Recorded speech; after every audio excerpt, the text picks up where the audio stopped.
Hey, so I want to talk a bit about Black Lives Matter as a movement. You'll know from my accent that I'm not American, and if you watch my videos on a regular basis, that's obvious I'm from the United Kingdom. Um, but very often the issues that America faces are faced in the UK on a smaller scale. Um, so I wouldn't compare the two societies, but there are some similarities. We have had serious racial tensions in this country in the past, and there have been inner city riots in London.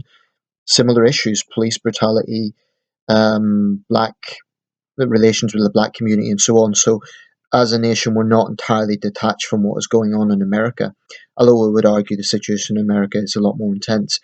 But I've been kind of observing this movement as an outsider for a while now, and I have got quite mixed views on it. At the moment, I'm not particularly sympathetic to the movement, and I'll explain why. I've just read this article in Time magazine. So it's an article about Black Lives Matter. This is from December last year. They were shortlisted for Person of the Year in the event Angela Merkel won, but they were shortlisted. It's quite a biased article insofar as it's, I think, overly sympathetic to the movement. It's not really showing both sides. It's there's one paragraph about it not being universally accepted, which is a real understatement because it's a pretty controversial movement. And I can't help thinking the article by Alex Altman, sorry, is being a little bit pandering to their agenda.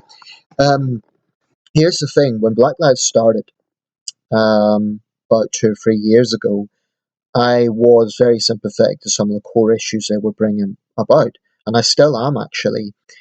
I mean, I don't think anyone can honestly say that there isn't issues with police overreach, especially in cases like the Eric Garner case. I mean, I watched that, I saw the video, I looked at lots of sources, I looked at both sides, and I think it was a disgrace. And their fundamental argument that the police were not being held to account and not being punished for overreach, for police brutality, to put it in a more graphic way, I think that was fundamentally true. And I do think a lot of the grievances were legitimate. But I sort of see Black Lives Matter as a bit like the Black Panther movement. In the mid 60s, the Black Panther movement began because black activists felt that Martin Luther King's approach was too passive and it was counterproductive in their view. But what people forget about the Black Panther movement is that it was ultimately a marginal movement. It was not supported by the wider African American community. Certainly, older African Americans saw them as nothing more than street thugs, which, fair or unfair, that's the way it was. If you've seen the film The Butler, with, I think it was Forrest Whitaker, very good film, it shows the tensions between father and son over the right way forward. Now, I understand why the Black Panther movement came about, and likewise, I understand why Black Lives Matter came about. But both movements ultimately ended up being polarizing. The Black Panthers today are small, marginalized groups, and Black Lives Matter is unfortunately going to end up the same way.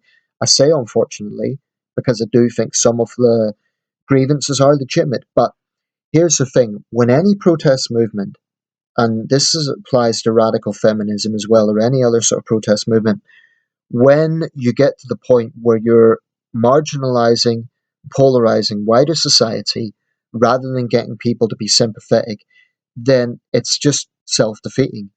And what Black Lives Matter does is they believe that they can just shout people down to get their way. And no amount of legitimate grievances will get wider support if that is your tactic.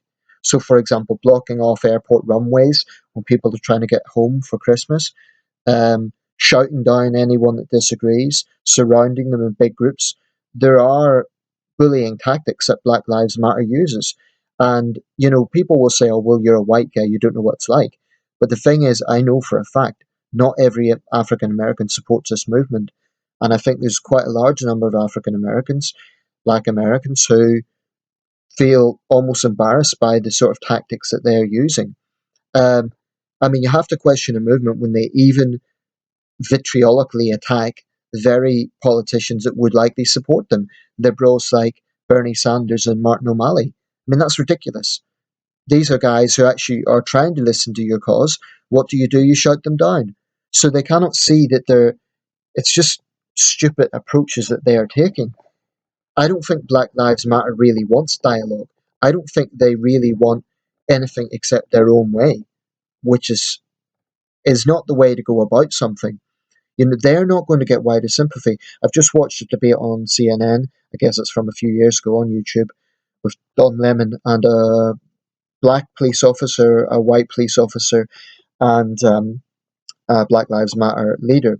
There was focus on the fact that in the St. Paul, Minnesota rally, there were segments of the march shouting um, pigs in pigs in a blanket fry like bacon, which was clearly a provocative thing to say.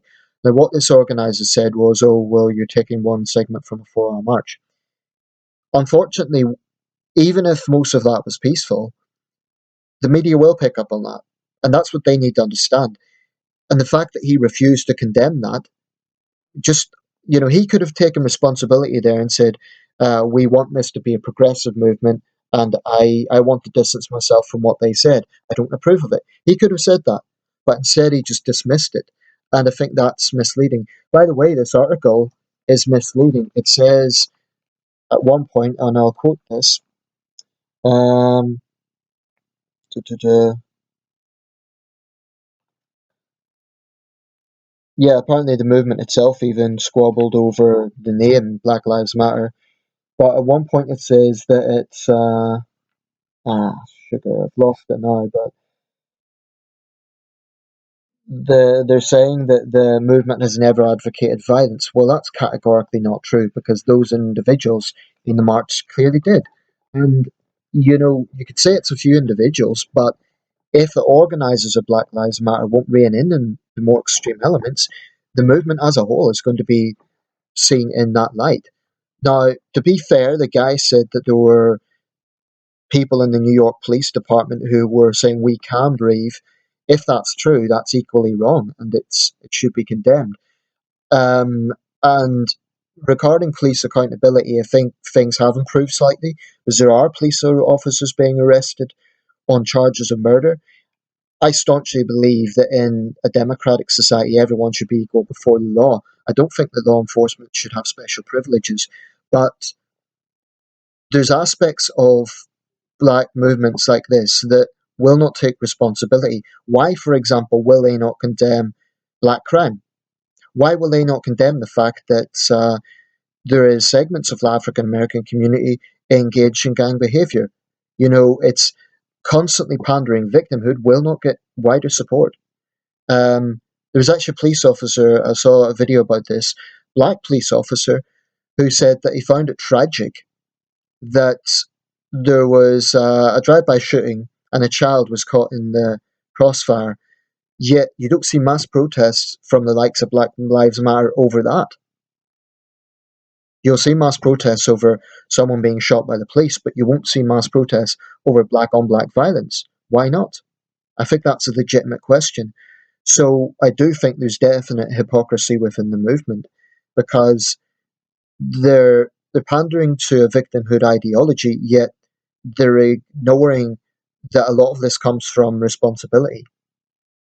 I still believe that they have legitimate points, but I strongly believe that when a movement polarizes the wider public, then basically they've no one to blame but themselves when the wider public turns against them. According to that, 60% of Americans don't approve of what they're doing, and I suspect that